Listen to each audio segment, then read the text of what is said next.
사도신경 하심으로 8월 26일 수요 예배 하나님 앞에 드리도록 하겠습니다. 나는 전능하신 아버지 하나님, 천지의 창조주를 믿습니다. 나는 그의 유일하신 아들, 우리 주 예수 그리스도를 믿습니다. 그는 성령으로 잉태되어 동정녀 마리아에게서 나시고 본디오 빌라도에게 고난을 받아 십자가에 못 박혀 죽으시고 장사된 지 사흘 만에 죽은 자 가운데서 다시 살아나셨으며 하늘에 오르시어 전능하신 아버지 하나님 우편에 앉아 계시다가 거기로부터 살아있는 자와 죽은 자를 심판하러 오십니다. 나는 성령을 믿으며 거룩한 공교회와 성도의 교제와 죄를 용서받는 것과 몸의 부활과 영생을 믿습니다. 아멘. 우리 찬송가 421장 함께 찬양하겠습니다. 박수 치면서 같이 찬양하겠습니다.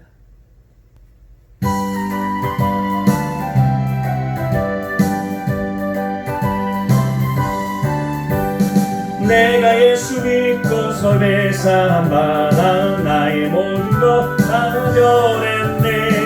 지금 내가 가는 길 천국들이요 주의 피로 내 죄가 씻겼네.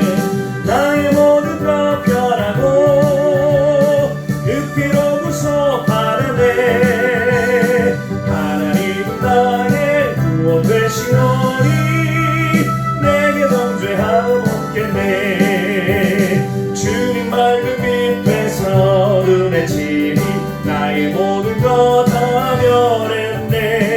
지금 내가 주 앞에 온전케 되는 주의 공로를 의지함일세. 나의 모든 것 변하고 그 피로 구속하라네. 하나님은 나의 구원 되시오니 내게 정죄함 없겠네. 내게 성령 임하고 그 크신 사랑 나의 맘을 가득 채우며 모든 공포 내게서 물리치시니 내 맘 항상 주 안에 있겠네. 나의 모든 것 변하고 그 피로 구속하라네. 하나님은 나의 구원 되시오니 내게 정죄함 없겠네. 아멘. 찬송가 321장 한 장 더 부르겠습니다. 찬송가 321장입니다.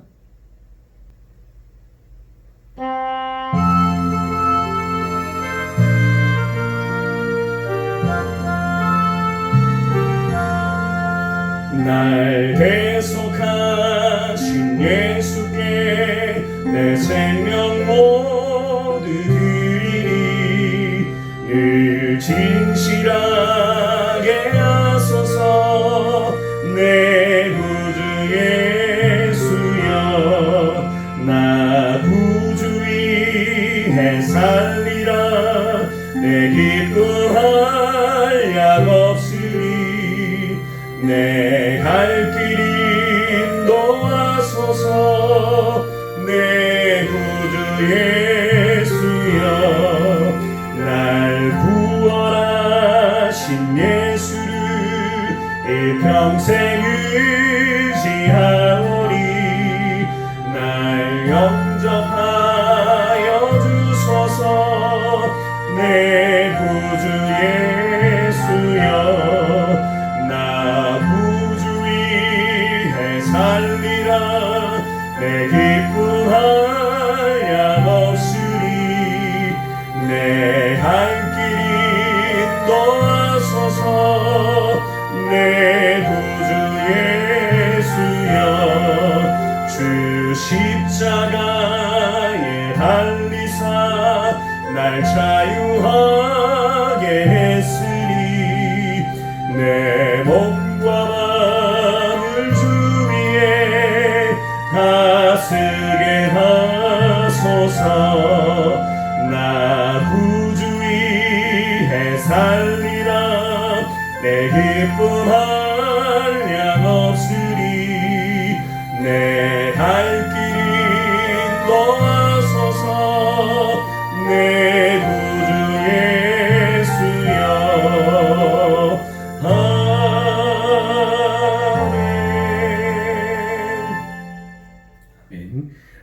주신 하나님의 말씀 함께 보겠습니다. 로마서입니다. 로마서 12장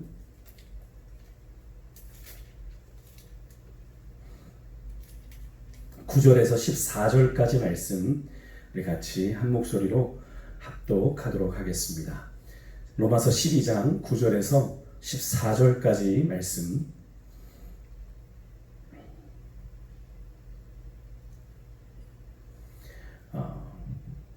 제가 가진 신약성경 257면입니다. 우리 같이 한 목소리로 합독하겠습니다. 사랑에는 거짓이 없나니 악을 미워하고 선에 속하라. 형제를 사랑하여 서로 우애하고 존경하기를 서로 먼저 하며 부지런하여 게으르지 말고 열심을 품고 주를 섬기라. 소망 중에 즐거워하며 환난 중에 참으며 기도에 항상 힘쓰며 성도들의 쓸 것을 공급하며 손 대접하기를 힘쓰라. 너희를 박해하는 자를 축복하라. 축복하고 저주하지 말라. 아멘. 우리 시간에 말씀 나누기 전에 같이 통성으로 좀 기도하는 시간 갖겠습니다. 이 나라 이 민족을 위해서 또 코로나가 더 확산되어서 어려움을 겪고 있습니다. 사회적 거리두기가 2단계로 강화되어서 여러 가지로 대면 접촉하는 일들이 두려워지는 이때인데요. 하나님께서 이 나라 이 민족 가운데 긍휼과 은혜와 자비를 베풀어 주셔서 이 코로나로 또 지금 수해의 아픔이 상처가 채 가시기도 전에 지금도 태풍이 올라오고 있는데 하나님이 태풍 가운데도 하나님께서 이 나라 이 민족 지켜주셔서 하나님의 선하신 뜻 우리 민족을 향한 이 나라를 향한 하나님의 마음을 깨닫는 귀한 은혜를 허락해 달라고 한국교회가 정말로 주님 앞에서 이 어려운 난국에 이 어려운 시국에 정말로 이 나라 이 민족의 소망이 되고 거룩한 믿음의 영향력을 흘려보내는 귀한 한국교회가 될 수 있도록 하나님 역사해 달라고 우리 세강교회 가운데 하나님께서 은혜를 베풀어 주셔서 지금까지도 은혜 가운데 우리 공동체를 성령의 충만함 가운데 인도하여 주셨는데 우리 세강교회가 주의 부르심 따라 그 부르심의 사명을 온전히 감당하는 정말로 구원의 방주가 되고 정말로 잃어버린 영혼들을 찾아 구원하는 그런 구원의 방주가 되어 정말로 이 지역에 꼭 필요한 교회로 세워질 수 있도록 우리 세강교회 하나님 적은 인원이지만 다음 세대를 섬길 사역자를 찾고 구하는데 주님 보내주시옵소서. 들판이 휘어져 하나님 추수할 때가 되었는데 일꾼이 적습니다. 하나님 보내주셔서 함께 이 세광교회가 하나님 역동적으로 믿음 안에 다음 세대를 세워가며 세대가 세대를 뛰어넘는 믿음의 아름다운 유산을 계승하고 전승하는 아름다운 믿음의 공동체로 세워질 수 있도록 특별히 비대면으로 이렇게 영상으로 예배할 수밖에 없지만 성령께서 우리를 같은 성령 안에 묶어주셔서 그리스도와 안에 한 몸된 지체가 되었음을 우리가 기억하며 믿음으로 우리 세강교회가 서로 성령 안에 교통하는 시간 될 수 있도록 우리의 삶을 지키시고 인도해 달라고 이 시간에 주실 말씀을 기대하며 우리 주의 이름 한번 크게 부르고 우리 기도하며 주 앞에 나아가겠습니다.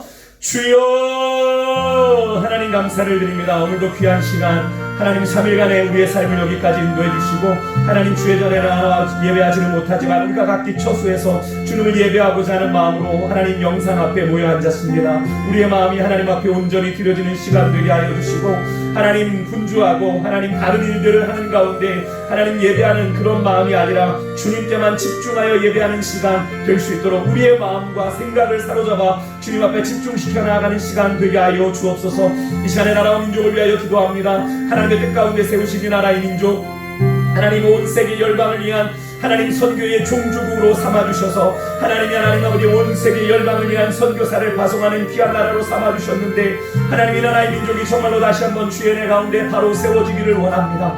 주님을 대적하여 일어난 무리들이 사라지게 하여 주시고 악하고 부정하고 불법이 성행하는 이 땅이 하나님 정의로 공의로 하나님 아버지 새로워지게 하여 주셔서 하나님이여 정말로 하나님을 경외하고 하나님을 두려워하는 위정자들이 하나님 있게 하여 주셔서 정말로 국민들을 뜨겁게 사랑하는 위정자들 그래서 하나님 이 나라의 민족이 정말로 이 코로나와 하나님이 또 수해와 올라오는 태풍 가운데 이 어려운 시국을 잘 견뎌낼 수 있는 하나님 지혜를 모아 온 국민이 하나 되어 이 난국을 헤쳐나가는 하나님 귀한 민족 될 수 있도록 하나님 역사하여 주시며 이 어려운 시국 가운데 우리 한국교회가 하나님 맡기신 교회의 사명을 잘 감당하는 가운데 거룩한 선한 믿음의 영향력을 하나님 흘려보내므로 말미암아 더 이상 하나님 한국교회가 세상의 조롱거리, 비난거리, 조속거리가 아니라 정말로 세상의 희망이 되고 소망이 되는 역사가 하나님 다시 한번 일어날 수 있도록 우리 한국교회를 새롭게 하여 주시옵소서. 우리 세관교회를 향하신 하나님의 선하신 뜻을 구합니다. 우리 하나님 교회를 36년을 이 땅에 세우시고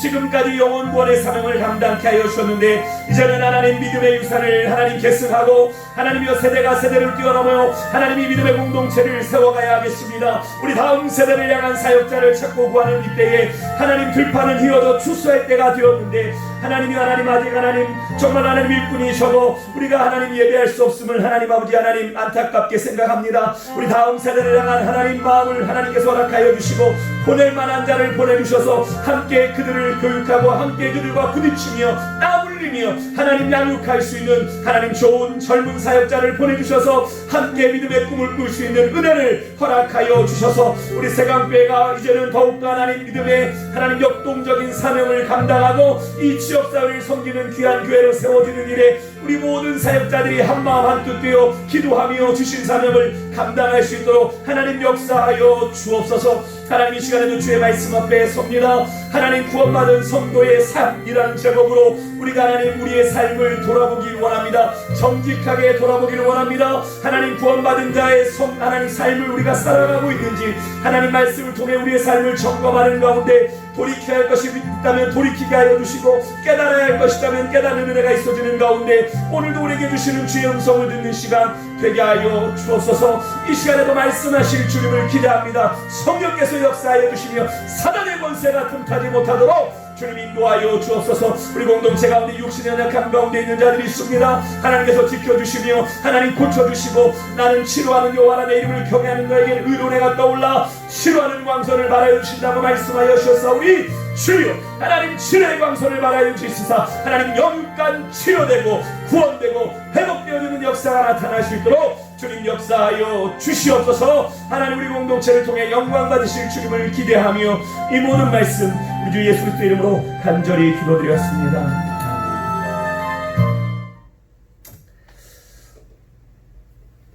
네, 저는 오늘 봉독히 올린 말씀을 가지고 여러분과 함께 구원받은 자의 삶인가 라는 제목으로 여러분과 말씀을 나누려고 합니다. 여러분이 잘 아시는 것처럼 로마서는 여러 가지로 분류할 수 있지만 크게는 두 가지로 분류한다고 예전에 한번 말씀드린 적이 있습니다. 크게는 1장에서 11장까지 구원의 교리, 특별히 이론적인 문제들, 특별히 칭의와 의롭다 하심과 구원에 있어서 이방인과 유대인의 차이가 없고 믿음으로 말미암아 의롭다 하심을 받는다라고 하는 것을 사도 바울은 1장에서 11장까지 논증해 왔는데요. 12장부터는 그렇게 믿음으로 말미암아 의롭다함을 받은 구원받은 성도들의 삶에 대한 부분, 믿음의 실천에 대한 부분을 사도 바울은 다룹니다. 특별히 오늘 우리가 함께 읽은 본문은 그 첫 번째 부분에 해당하겠죠. 특별히 교회 공동체 안에서 우리가 어떻게 성도로서 살아가야 하는지에 대한 이야기를 다루고 있습니다. 특별히 코로나로 인해서 교회 공동체를 우리가 실제적으로는 경험할 수 없지만 오늘의 이 말씀을 통해서 교회 공동체 속에서 나는 어떤 사람이었는지를 한번 돌아보기를 원하고요. 함께 모일 수 없는 이 시간을 통해 우리 각자의 영성을 잘 다지는 가운데 함께 예배하는 그날에는 우리 세광의 성도들 한 사람 한 사람이 서로에게 더욱 의미가 되고 힘이 되는 공동체로 거짓 없는 사랑으로 뜨겁게 섬기는 그런 믿음의 공동체가 될 수 있기를 소망합니다. 오늘 본문은 아주 중요한 명제로 시작하죠. 먼저 사랑에 대해 이야기합니다. 이 사랑은 구원받은 자의 삶의 방식에 있어서 가장 대표적인 것이자 가장 근본적인 덕목입니다. 사도 바울은 갈라디아서에서의 성령의 9가지 열매 중에서도 가장 먼저 무엇을 언급했습니까? 사랑을 언급했습니다. 고린도전서에서도 은사를 언급하면서 12장에서 14장까지 은사를 언급하면서 가장 큰 은사가 뭐라고 말했어요? 믿음, 소망, 사랑 이 세 가지는 항상 있을 것인데 그 중에 제일은 사랑이라 라고 말씀을 하셨던 것을 여러분 아실 겁니다. 이것은 예수님도 마찬가지셨죠. 제가 자주 말씀드려서 잘 아실 테지만 한 번 더 강조를 드리면 예수님은 너희가 서로 사랑하라 라고 말씀하시면서 어떤 기준으로서의 사랑을 우리에게 요구하셨습니까? 내가 할 수 있는 만큼이요. 내가 이해할 수 있는 만큼이요? 아니죠. 내가 너희를 사랑한 것 같이 너희도 서로 사랑하라 라고 말씀하시면서 너희가 서로 사랑하면 이로써 너희가 내 제자인 줄 알리라 라고 말씀하시면서 예수님의 제자로 예수님의 제자로 살아가야 하는 오늘 이 시대를 우리가 살아가야 하는 우리 성도들의 삶에서 이 사랑이 얼마나 중요한지를 말씀해 주셨죠. 그렇습니다. 오늘 본문에서 사도 바울이 말하고 있는 이 거짓 없는 사랑의 표본이 바로 우리 예수님의 사랑, 또 하나님 아버지의 사랑이죠. 하나밖에 없는 아들을 주시기까지 사랑하신 하나님의 사랑, 그리스도의 사랑을 말하는 거죠. 우리가 구원받은 백성으로 가장 먼저 우리 안에 있어야 할 사랑은 바로 거짓 없는 사랑입니다. 사실 여기서 거짓 없는 이란 이 단어의 헬라어 원뜻을 좀 찾아보면 그 의미가 더 분명히 다가오는데요. 가식적이지 않은, 위선적이지 않은 진실한 이란 뜻입니다. 그래서 여기서 사도 바울이 강조하고 있는 건 사랑은 겉으로만 사랑해 가식적으로 말하는 것이 아니라 우리 중심, 심령 깊은 곳에서 마음 중심에서 우러나오는 진실한 마음으로 서로를 사랑해야 한다라고 하는 것을 말하고 있는 거예요. 하나님의 사랑처럼 예수 그리스도의 사랑처럼 말입니다. 자신을 주시기까지, 아들을 주시기까지 우리를 극진히 사랑하셨던 그 하나님의 사랑처럼 우리가 거짓 없이 서로 사랑할 것을 사도 바울이 요구하고 있는 거예요. 우리가 수십 년 신앙생활하면서 아마 가장 많이 들은 단어가 이 사랑이라는 단어일 겁니다. 하지만 오늘 이 시대는 그런 이 사랑이라는 단어를 다시 한번 고민해야 하는 그런 시대를 우리가 살아가고 있습니다. 아니, 너무 귀에 익숙하기에 너무나 상투적으로 듣고 있는 단어이기도 하죠. 오늘 이 작금의 시대에 우리는 우리가 받은 이 하나님의 사랑을, 이 놀라운 예수 그리스도의 사랑을 세상에 어떻게 보여주며 살아가고 있는지, 또 우리 안에서 얼마나 진지하게 그 사랑을 구체적으로 실천하고자 몸부림치며 살아가고 있는지 좀 정직하게 돌아볼 수 있기를 원합니다. 이어서 사도 바울은요, 악을 미워하고 선에 속하라 라고 권면합니다. 근데 이 구절은요, 이 구절, 우리나라 번역으로 된 이 구절 이대로는 의미가 좀 약합니다. 여기서 악에 대해 우리 믿음의 사람들이 취해야 할 자세는 그냥 미워하다라는 그런 의미인데요. 이 미워하다라는 단어를 헬라어 원문으로 보게 되면 그냥 싫어하고 미워하는 정도를 넘어서 강하고 격렬하게 증오하고 혐오하는 겁니다. 어떻게 해요? 강하고 격렬하게 증오하고 혐오하는 것. 악에 대해서 우리 믿음의 사람들이 취해야 할 자세가 얼마나 단호하고 분명해야 하는지를 말해주는 거죠. 바로 그것이 사도 바울이 여기에서 이렇게 강한 단어를 사용한 이유입니다. 악에 대해서 어영부영 어정쩡한 태도를 가지면 제가 자주 말씀드렸죠. 우리의 성정이 악에 가깝습니까? 선에 가깝습니까? 아직 우리 안에 남아있는 죄성으로 말미암아 악에 익숙하다고 말씀을 드렸습니다. 그렇습니다. 그냥 악에 대해서 우리가 그냥 무기력하게 반응하면 어떻게 돼요? 나도 모르는 사이에 악에 물들기 쉬운 것이 우리의 육신의 성정이거든요. 그래서 사도 바울은 오늘 본문에서 악을 혐오하라, 악을 경멸하라. 요즘 시대의 혐오란 말을 조심해야 하는데 우리가 정말 혐오하고 경계해야 하는 것이 바로 악이다라고 강조하고 있는 겁니다. 그래서 사도 바울이 데살로니가전서 5장 21절, 22절에서 범사에 헤아려 좋은 것을 취하고 악은 어떤 모양이라도 버리라 라고 말씀하고 있는 겁니다. 사랑하는 성도 여러분, 특별히 이렇게 개인의 영성에 의존해야 하는 이런 시대에 영적으로 우리가 쉽게 나태해지고 해이해질 수 있음을 우리가 기억하고요. 우리가 더욱 악에 대해서 민감하게 반응하는 여러분과 제가 될 수 있기를 주의 이름으로 축원드립니다. 이어서 사도 바울은 선에 속하라 라고 권면을 하는데 여기서 속하다라고 하는 이 헬라어 단어의 의미가 꼭 붙들다, 떨어지지 않도록 딱 붙잡다 이런 의미입니다. 절대로 떨어지지 않고 붙어있는 것. 혹시 여러분 남자분들은 좀 많이 보셨을 텐데 자동차 안에 핸드폰 거치대 광고를 혹시 보신 적 있습니까? 핸드폰, 자동차 안에 핸드폰을 거치해야 되니까 빠르고 신속하게 거치했을 때 잘 떨어지지 않는 걸 강조합니다. 차의 어떤 흔들림에도 어떤 충격에도 떨어지지 않는다라고 하는 걸 강조하려고 그 접착력을 강조하는데 그 거치대에 있는 접착력을 가지고 차를 끄는 시범까지 보이는 것을 보게 되는데요.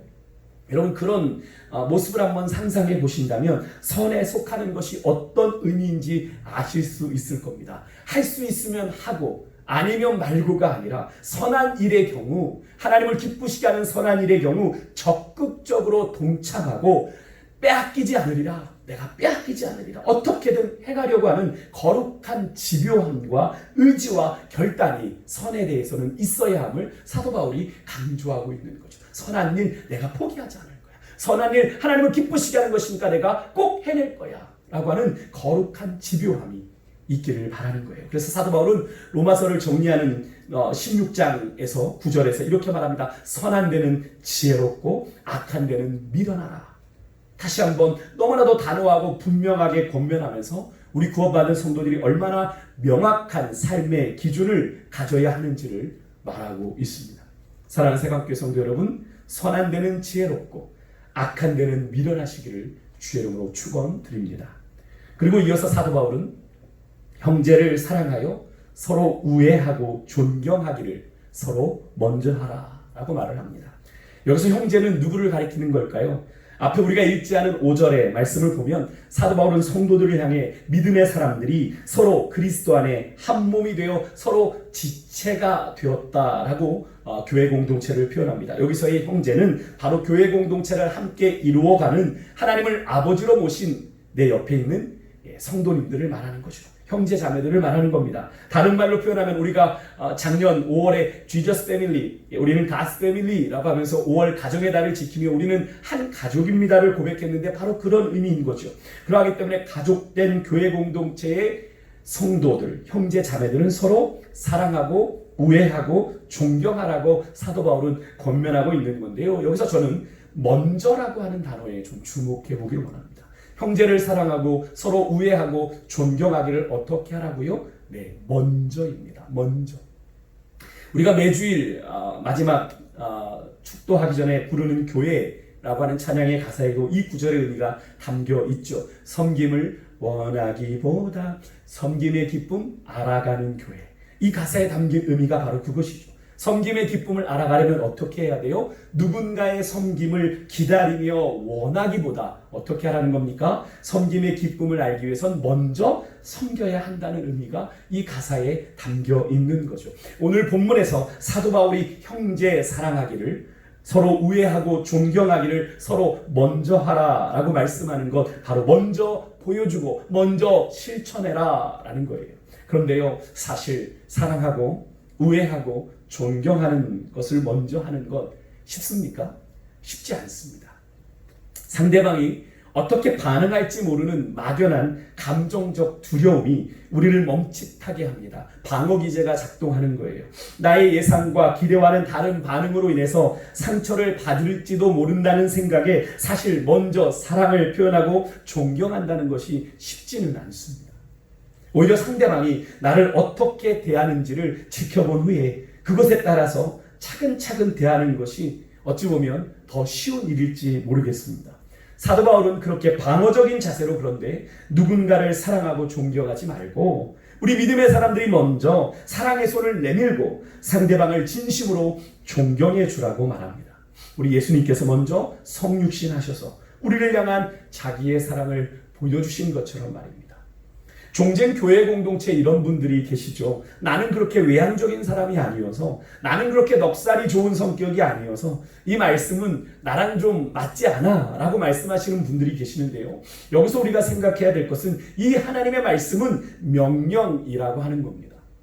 우리가 해도 되고 안 해도 되는 옵션의 문제가 아니라, 우리의 형편과 사정에 따라 해도 되고 안 해도의 문제가 아니라 우리가 순종해야 하는 명령이라고 하는 겁니다. 하나님의 말씀에 순종함에 있어서 우리의 기질이나 성격, 그것이 고려될 수는 있습니다만 그것이 큰 문제가 안 됩니다. 그것이 주님 만나기 전에는 상당히 중요한 문제였고 중요한 고려 대상이었습니다만, 우리가 그리스도로 말미암아 새 사람이 된 우리에게는 그것이 더 이상 큰 문제가 되지 않아야 하는 거죠. 왜 그렇습니까? 내 안에 성령께서 내주하셔서 우리를 주장하셔서 나의 뜻, 아닌 누구의 뜻을 따르게 하십니까? 하나님 아버지의 뜻을 따르게 하시기 때문입니다. 그런데 아직도 내 기질이 이래서, 내 성격이 이래서 핑계 대시는 분이 있다면 어떤 의미예요? 내 안에 계신 나를 주장하시는 성령님을 인정하시지 않는 게 되는 거죠. 우리 안에 계신 성령께서 우리로 먼저 사랑하고 우애하며 존경하게 하실 것을 믿고 성령의 인도하심을 따라 나를 쳐서 주님 앞에 복종시켜 나가는 여러분과 제가 될 수 있기를 주의 이름으로 축원드립니다. 이어서 사도 바울은 11절에서 이렇게 말씀하는데 우리 한번 같이 읽어볼까요? 부지런하여 게으르지 말고 열심을 품고 주를 섬기라. 이 말 이해 못하시는 분 계십니까? 아마도 없으실 거예요. 이 구절 또한 앞의 구절들처럼 이 문장을 구성하는 단어들의 의미 속에 미처 드러나지 못한 숨은 의미들이 있습니다. 액면 그대로 부지런하여 게으르지 말고 열심을 품고 주를 섬기라. 어쩌면 우리가 부지런하고 게으르지 말고 우리의 인간적인 열심을 가지고 주님을 섬겨야 된다라고 말하는 것 같은데 사실은 그렇지 않아요. 여기서 부지런함을 의미하는 단어는 액면 그대로 부지런함, 겉으로 드러나는 부지런함이라는 현상을 말하는 것이 아니라 누군가를 부지런하게 만드는 내면의 마음의 동기를 말하는 단어입니다. 그래서 진지함, 열정을 말해요. 쉽게 말해서 열정이 있어야 어떤 일에 누가 부지런히 말하지 않아도 그죠? 일찍 기상하고 열정이 생기면 부지런해지잖아요. 근면해지잖아요. 그죠? 그 열정을 가지고 뭔가를 이루어야 한다는 생각에 시간을 쪼개고 부지런하게 움직이는 것, 그런 것을 생각하시면 되겠습니다. 그리고 여기서 게으르다라고 하는 의미는 단어는 무기력하다, 소심하다라는 의미예요. 그래서 여기서 부지런하여 게으르지 말고의 구절을 다시 좀 원문을 통해서 정리해 보면 열심에 있어서 열정에 있어서 기죽지 말고 무기력해지지 말고 끝까지 열심을 가지고 열정을 포기하지 말라는 의미죠. 근데 여기서 이어지는 열심을 품고라고 하는 이것은 우리가 가진 열심을 말하는 것이 아닙니다. 우리의 열심에는 한계가 있죠. 그래서 흐지부지 되는 경우가 많습니다. 그래서 작심삼일이란 말도 있는 거잖아요. 여기서의 열심은 어떤 열심을 말하는 거냐면 푸뉴마라는 단어가 쓰여 있습니다. 이 푸뉴마라고 하는 단어는 성령, 영을 말할 때 푸뉴마라는 단어를 쓰거든요. 성령으로 말미암는 열심, 성령의 능력으로 말미암는 열심입니다. 그래서 열심을 품고를 원문에 따라서 다시 번역하면 성령과 더불어 성령 안에서 성령의 능력으로 너의 열정을 불태우라. 그럼 이 단어를 정리하면 뭡니까? 부지런하여 게으르지 말고 열심을 품고 라고 하는 건 성령이 주시는 열정을 가지고 포기하지 말고 소심해지지 말고 나태해지지 말고 주님을 섬겨라. 근데 사실 여기서 부지런하여 게으르지 말고 열심을 품고가 사실 다 비슷한 의미예요. 굳이 원어를 살피지 않아도 우리 말 그대로 놓고 보았을 때 부지런하여와 게으르지 말고는 같은 의미죠. 그렇지 않습니까? 사전적으로 보면 부지런하다의 반대말이 게으르다입니다. 물론 누군가는 꼭 부지런하지 않은 것이 꼭 게으른 거냐라고 꼭 그렇게 단정 지을 수 있는 거냐라고 따질 수 있는 분이 계실지 모르겠습니다만 사전적으로 볼 때는 그렇습니다. 두 단어가 서로 상반된 의미를 가진 것으로 되어 있어요. 결국 부지런하여 게으르지 말고는 같은 의미죠. 같은 의미를 두 번 썼다는 건 뭡니까? 문법적으로는 의미의 강조를 말하는 거죠. 거기다가 이어지는 열심을 품고까지 비슷한 의미라면 사도 바울은 여기서 같은 의미의 단어를 3번이나 반복하면서 패러프레이즈하면서 아주 많이 강조하고 있는 겁니다. 성령 안에서 성령으로 말미암아 열정을 품고 너희들 소심해지지 말고 교회의 머리 대신 우리의 삶의 진정한 주인 대신 우리 주님을 어떤 마음으로? 종의 심정으로 섬겨라 말하고 있는 거죠. 여기서 우리가 중요한 믿음의 교훈을 다시 한번 확인하게 되죠. 주님을 섬기는 것 내 힘, 내 열심으로 돼요? 아니죠.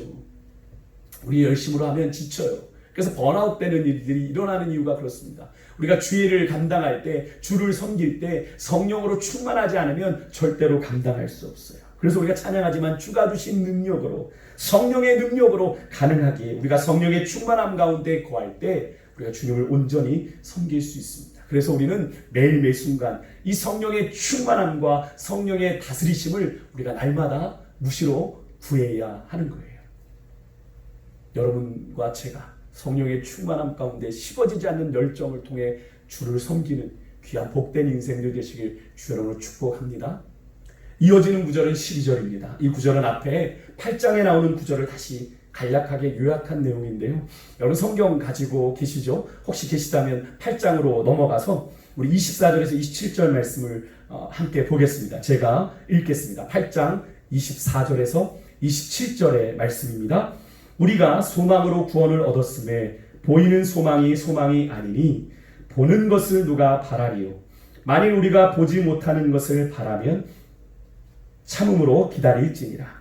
이와 같이 성령도 우리의 연약함을 도우시나니 우리는 마땅히 기도할 바를 알지 못하나 오직 성령이 말할 수 없는 탄식으로 우리를 위하여 친히 간구하시느니라. 마음을 살피시는 이가 성령의 생각을 아시나니 이는 성령이 하나님의 뜻대로 성도를 위하여 간구하심이니라. 아멘. 자, 12절의 말씀이 어떻게 돼요? 소망 중에 즐거워하며 환난 중에 참으며 기도에 항상 힘쓰며. 어떤 주제예요? 소망, 환난, 기도입니다. 그죠?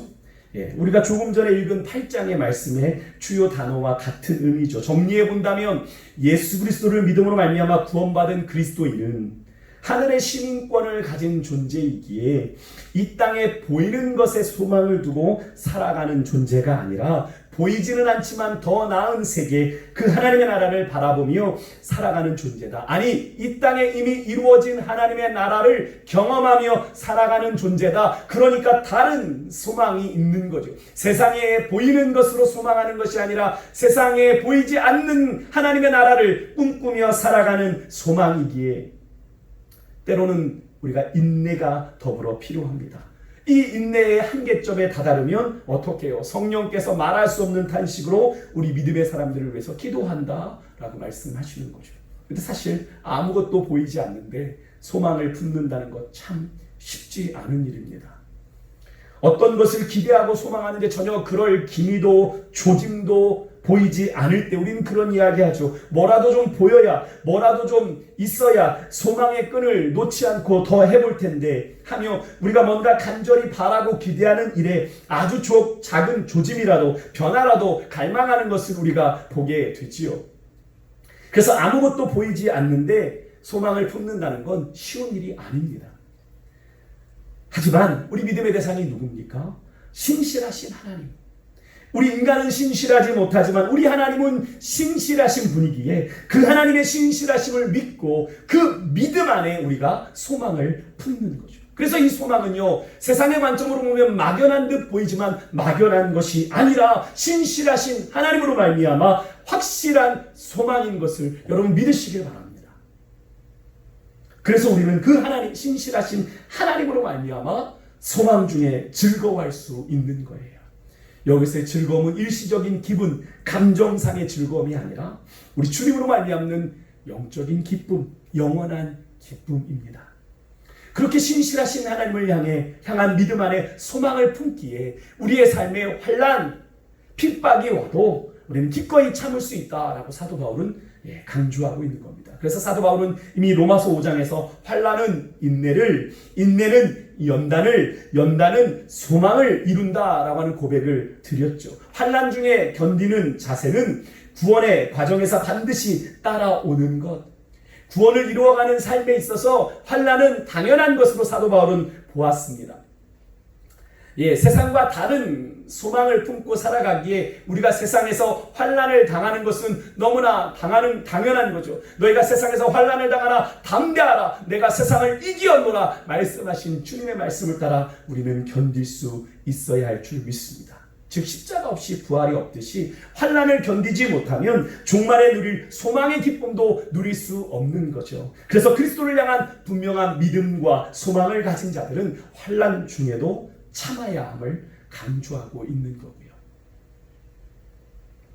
끝으로 기도에 힘쓴다, 항상 힘쓴다라는 건 하나님과의 영적인 소통에 계속적으로 집중한다라고 하는 것을 의미합니다. 사실 이것은 너무나 당연한 권면이죠. 바로 앞절에서 살펴본 것처럼 주를 섬김에 있어서 우리의 열심으로만 돼요, 안 돼요? 안 되죠. 그래서 성령의 능력으로 거룩한 열정을 가지고 주를 섬기는 것이 가능하다라고 우리가 11절에서 살펴보았는데요. 성령의 능력을 덧입기 위해서는 어떻게 해야 됩니까? 하나님과의 지속적인 중단 없는 영적인 소통이 있어야 하는 것은 너무나도 당연한 거죠. 그래서 기도 없는 신앙생활 절대 불가능합니다. 기도 없이 되어지는 것, 당장은 되어지는 것 같지만 사람의 생각과 사람의 일로 끝납니다. 하지만 기도하면 내가 하는 것이 아니라 누가 하세요? 하나님이 일하십니다. 그래서 성도는 하나님과의 중단 없는 영적 소통을 위해서 어떻게 해요? 기도에 항상 힘써야 하는 겁니다. 그래서 사도 바울은요, 데살로니가전서 5장 17절에서도 데살로니가 교회 성도들을 향해서 뭐라고 그랬어요? 쉬지 말고 기도하라. 이것이 너희를 향하신 하나님의 뜻이라고 말했죠. 여러분, 기도는 구원받은 성도의 이 땅에서의 거룩한 삶을 위한 가장 필수적인 요소인 것을 우리가 기억하고요.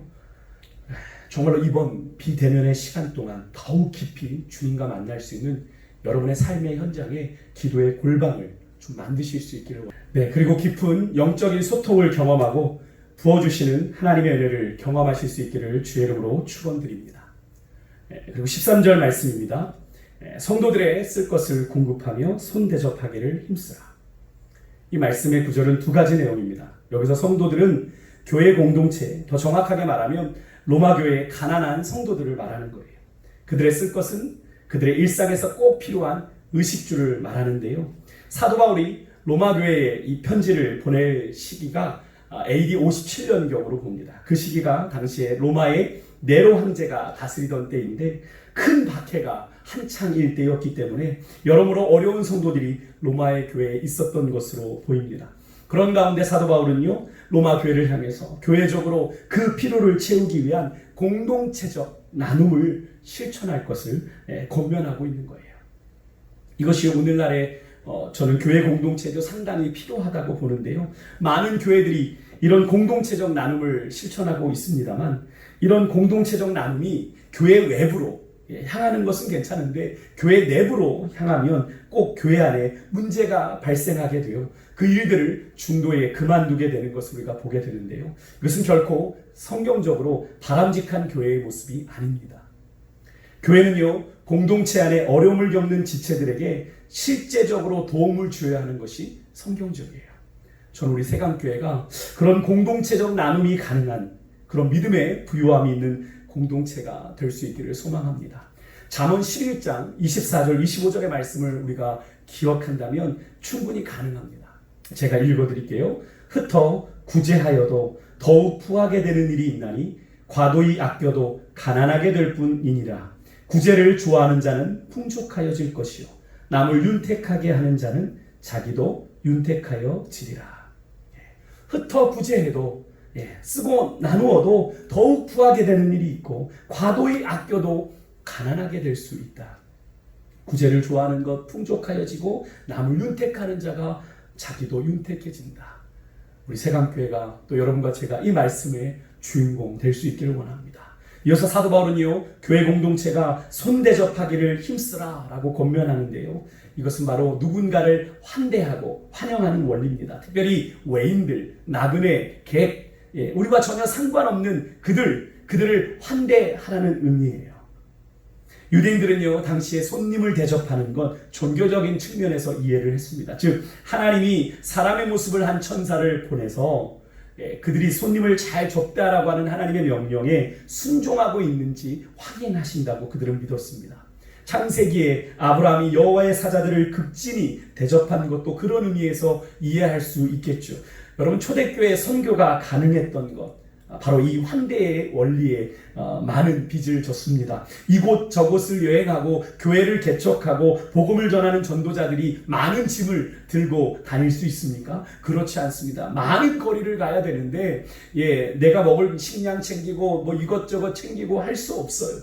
그래서 이 환대의 원리가 상당히 중요했습니다. 그래서 여기서의 손은 바로 다른 지역에 방문한 그리스도인들을 말합니다. 그들은 큰 그림에서는 우리와 다른 공동체에 속한 그리스도인들이라고 할지라도 하나님 아버지의 큰 그림에서 보면 같은 가족이고 믿음의 형제 자매들인 거죠. 그래서 그들에겐 기꺼이 하나님의 가족된 그들에게 기꺼이 숙식을 제공해 줘야 했습니다. 그들이 선교나 여러 가지 사역 등의 공적인 업무로 방문한 경우는 말할 것도 없고요. 여행이나 사업 등의 사적인 업무로 방문하는 경우에도 그것은 마찬가지였다고 합니다. 저는 우리 세강교회가 이런 교회였으면 좋겠습니다. 우리가 섬기는 선교사님들은 물론이고요.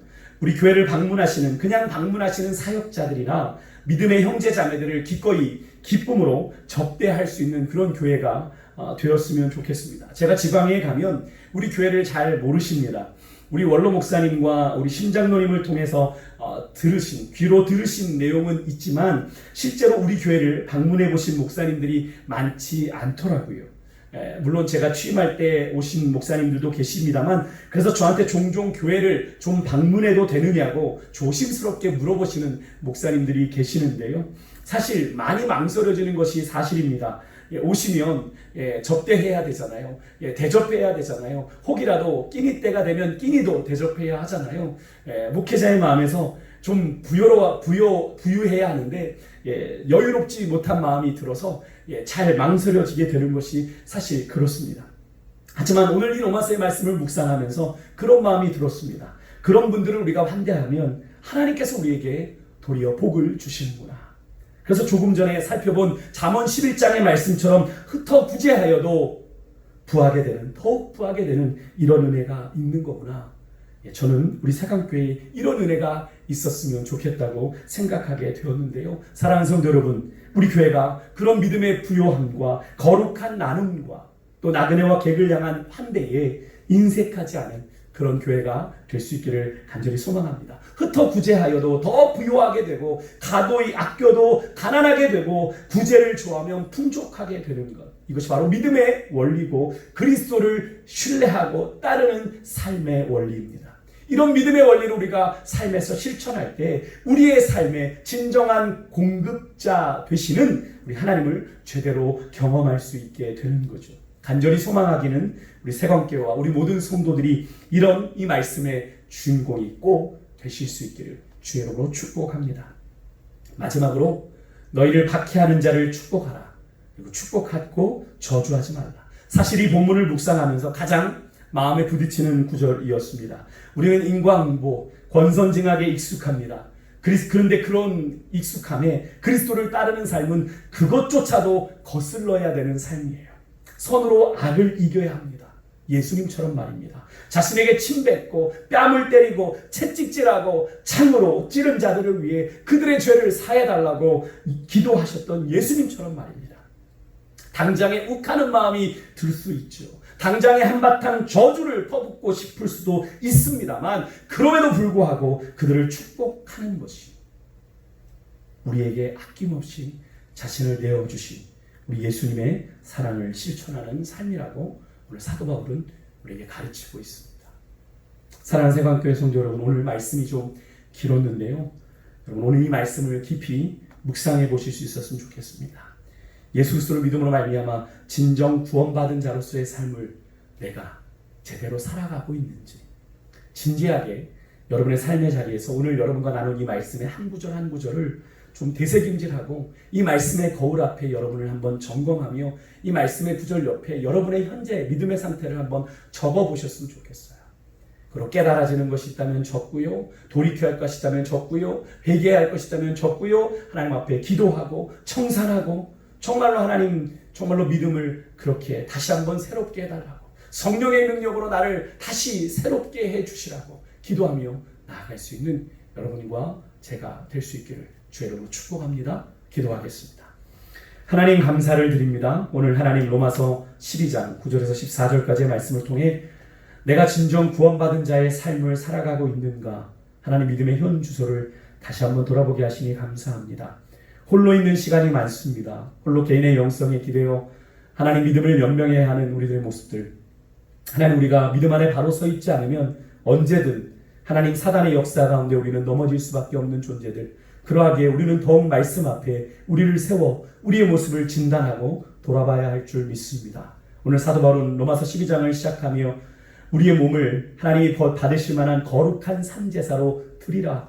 이것이 너희가 드릴 영적 예배라고 말씀하시며 삶이 예배가 되는 그런 구원받은 자의 삶에 대한 도전을 우리에게 던지고 계시는데, 그런 우리의 삶이 정말로 그렇게 살아가고 있는 삶인지, 정말 하나님 거짓 없는 사랑을 행하고 살아가는 삶인지, 정말로 하나님 주님께서 성령의 충만함 가운데 주시는 열정으로 주를 섬기며 살아가고 있는지, 하나님 손대접하기 힘쓰며 하나님 정말로 하나님 구제하며 나누며 베풀고 섬기는 일에 우리가 앞장서고 있는지, 정말로 우리의 모습을 다시 한번 돌아보게 하여 주시고, 아는 것이 믿음이 아니라 행하는 것이 믿음인 것을 우리가 기억하게 하여 주셔서 이제는 정말로 우리가 가진 믿음 삶으로 실천하며 행하며 살아갈 수 있는 그런 거룩한 믿음의 성도들 되게 하여 주옵소서. 우리 사랑하는 세광의 성도들의 삶 가운데 은혜 주실 주님을 기대합니다. 성령께서 역사하여 주시고 성령의 충만함만이 우리를 새롭게 하실 수 있습니다. 주여, 타성에 젖어 있는 우리의 마음 하나님 성령의 불로 하나님 소멸하여 주시고 다시 한번 주님을 향한 뜨거운 열정이 불타오르게 하여 주셔서